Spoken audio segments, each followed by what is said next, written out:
Sais-tu pourquoi Redux devrait être interdit pour les débutants et que tu ne devrais pas l'utiliser? Il y a des alternatives de dingue, donc pourquoi utiliser cet outil qui est souvent pas adapté? Beaucoup de développeurs React croient que Redux c'est la State Management Library. Or, c'est une librairie qui est utile que dans 5% des cas, voire moins. Certains installent Redux avant même d'installer React. Mais il y a des alternatives bien mieux et bien plus modernes. Dans cette vidéo, on va voir qu'est-ce qu'un state management, pourquoi Redux n'est pas le meilleur choix et on va voir quelle est l'histoire de Redux. On va découvrir toutes les philosophies différentes de state management et finalement on va voir un schéma clair et précis qui t'aidera à choisir ta librairie de state management peu importe ton niveau. Cette roadmap, je te conseille de rester jusqu'à la fin parce qu'elle est vraiment god tier. Déjà, c'est quoi une librairie de state management? Faut bien comprendre qu'est-ce qu'un state management. Une librairie de state management répond à cette question. Comment stocker des données dans une application? Et comme réponse, il y en a plein. La première, c'est utiliser des useState, useReducer et useContext afin de stocker ta donnée dans ton application. T'as pas besoin de librairie, t'as juste besoin de React et tout fonctionne nativement. La deuxième, c'est d'utiliser une librairie tierce comme Redux, Jotay, du stand pour stocker ces données. La troisième, ça pourrait être de tout stocker dans l'objet window afin d'avoir ces données accessibles peu importe où dans l'application. Le but de toutes ces solutions,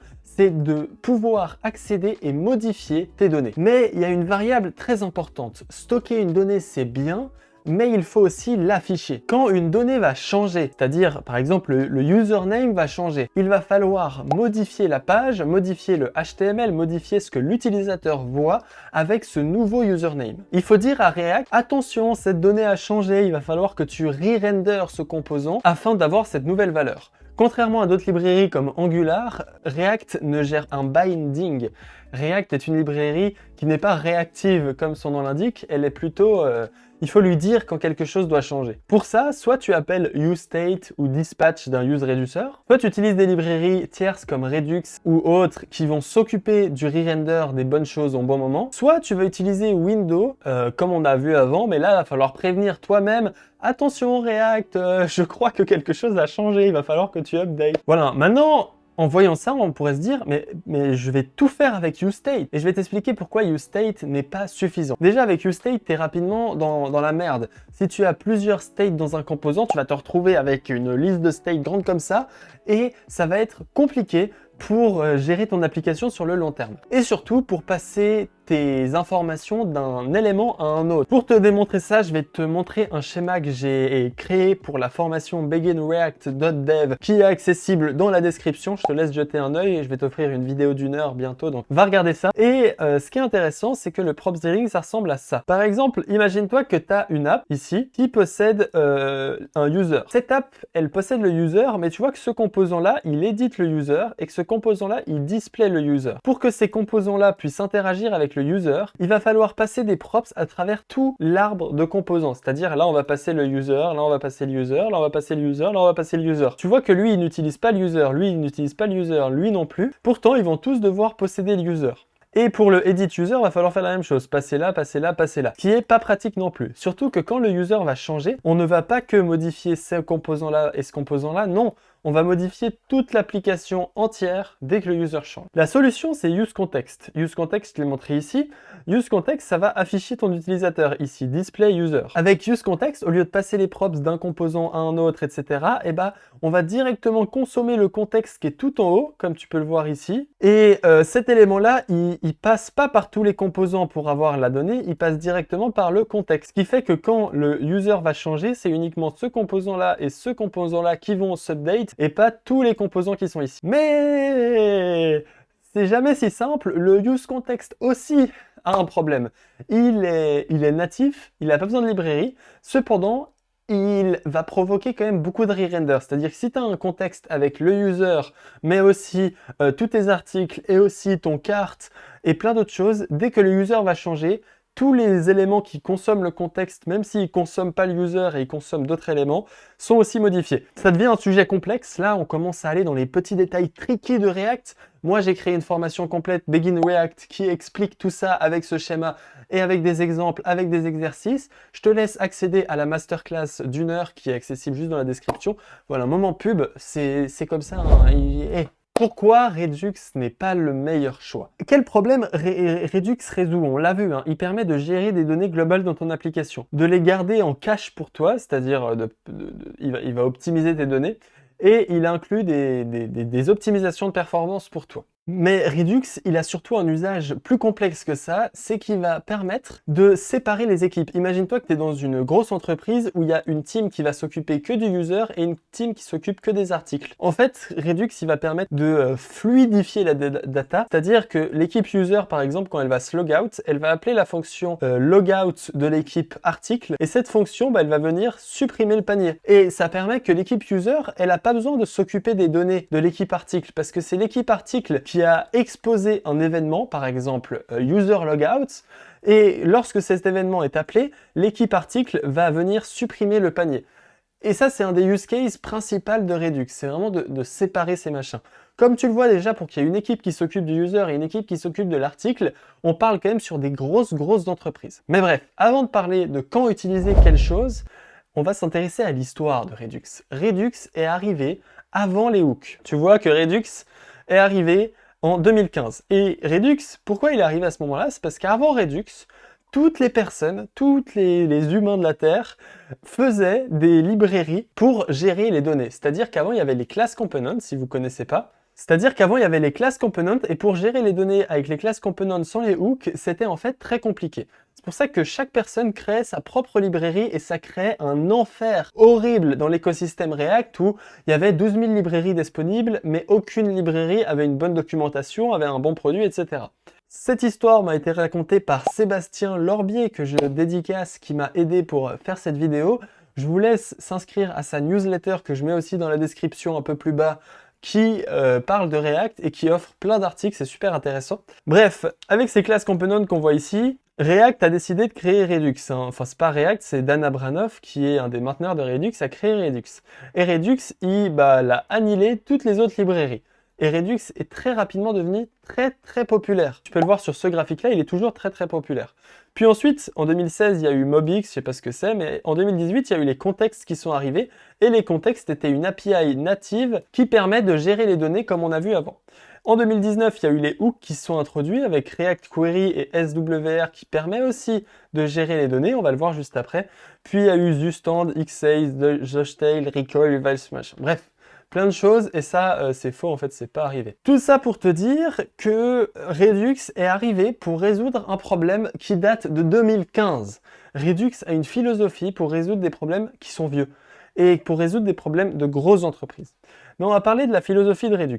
La philosophie de Redux, elle ressemble un peu à ça, avec Zustand aussi, qui a la même philosophie. Tu as une application avec, par exemple, un user et puis un dashboard avec des statistiques et un pricing, et chacun de ces composants, ils vont venir récupérer leurs données dans un global state qui est en dehors de React. C'est-à-dire que là, il y a React. Le global state, il est en dehors de React, et ce global state, il va venir posséder toutes les données avec le user et tout le bordel. Ça, c'est la philosophie de Redux. Si on la compare à la philosophie de Jotail et Recoil, en sachant que Recoil, c'est une librairie aussi créée par Facebook, et bah, tu verras que cette fois-ci, les stores sont des atomes. C'est-à-dire que ça, c'est des petits atomes, ça, c'est un petit atome, et tout est un peu atomique. Et si tu vois, ce store-là, ils sont divisés. Il y a un store pour le dashboard et il y a un store pour l'user. On sépare plus les données, c'est-à-dire qu'il y a un store qui va s'occuper de quelque chose, l'autre qui va s'occuper d'autre chose. Ce qui est intéressant avec ça, c'est que eux, ils vont pas s'interférer avec eux, et surtout que les stores sont intégrés dans React. C'est-à-dire que on n'est pas en dehors de React, là on est à l'intérieur de React, ce qui est intéressant aussi. Ça, c'est une deuxième philosophie de gérer les states, c'est un peu plus minimaliste, même si Recoil est quand même créé pour faire des usines en application React. Si tu vois ça, on a une troisième philosophie qui est React Query. React Query, il va avoir ton application React, mais lui, il va être optimisé pour récupérer des données sur le serveur. C'est-à-dire que là, ton username, et lui aussi, j'ai oublié de faire la ligne, boum, boum, boum, ton username et ton username ici, ils vont venir récupérer dans le cache, ok? Et ce cache-là, au début, il n'a pas la valeur, parce qu'on n'a pas encore le username. Du coup, ce cache, il va s'occuper de récupérer la valeur dans le serveur, mais il va récupérer le user qu'une seule fois. Et ensuite, avec ce une seule fois, on fait bien attention, une seule fois, et lui, il va le donner autant à lui qu'à lui. Ce qui évite en fait de répéter plusieurs fois le même call API. Au lieu d'appeler 8 fois le user, on le récupère qu'une seule fois. Et lui, il s'occupe avec une clé de stocker les valeurs dans un cache. Ensuite, par exemple, si tu as d'autres données, comme ici le dashboard pricing, et ben eux, ils vont faire exactement la même chose. Et encore une fois, on récupère les données qu'une seule fois. React Query est optimisé pour récupérer les données qui viennent d'une API. En tout cas, c'est le but de base de React Query, à mon avis. Évidemment, tous les schémas que je vous ai faits, c'est ultra simplifié. C'est vraiment... il y a certaines personnes qui vont m'insulter dans les commentaires parce que j'ai autant simplifié. Mais cette vidéo n'est pas faite pour des experts. C'est pour ça qu'on part sur des trucs assez simples. Pourquoi tu n'as pas besoin de Redux? Dan Abranoff a fait un article là-dessus que je vous link dans la description qui dit « Les gens choisissent souvent Redux avant d'en avoir besoin ». Il dit aussi « Pour faire une petite feature, il va falloir modifier beaucoup de fichiers, ce qui est très chiant ». Et il dit aussi que si tu es en train d'apprendre React, il ne faut surtout pas apprendre Redux. Et c'est là où je critique toutes les formations Udemy,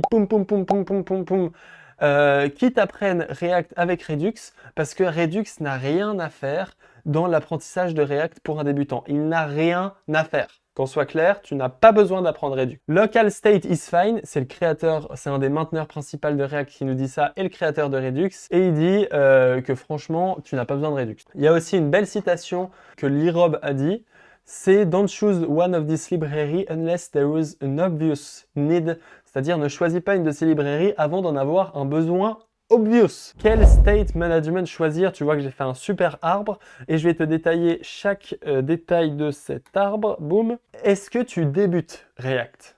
Si tu débutes React, utilise Use Context Native API. N'utilise pas des librairies. Avant d'être un pro des bases, n'utilise pas un outil qui résout un problème que tu n'as pas encore. C'est pour ça que quand tu débutes, tu n'as pas de problème. Quand tu n'as pas de problème, commence par Use Context et Use State, Use Reducer et tu te fais pas chier. Si tu as besoin d'aide, j'ai toujours une formation Begin React dans la description. Si tu ne débutes pas, est-ce que tu ne gères que des données qui viennent d'une API? C'est-à-dire, est-ce que, par exemple, pour un site e-commerce, pour un dashboard, pour ton portfolio ou je sais pas quoi, tu gères sûrement que des données qui viennent d'une API. C'est-à-dire que tu as une API qui est consumée avec ton user, ton panier, tes machins. Si c'est le cas, je te conseille d'utiliser useQuery ou useSWR qui permettent de juste faire des données API qui sont simples à utiliser, qui sont agréables et qui t'évitent d'avoir un state management.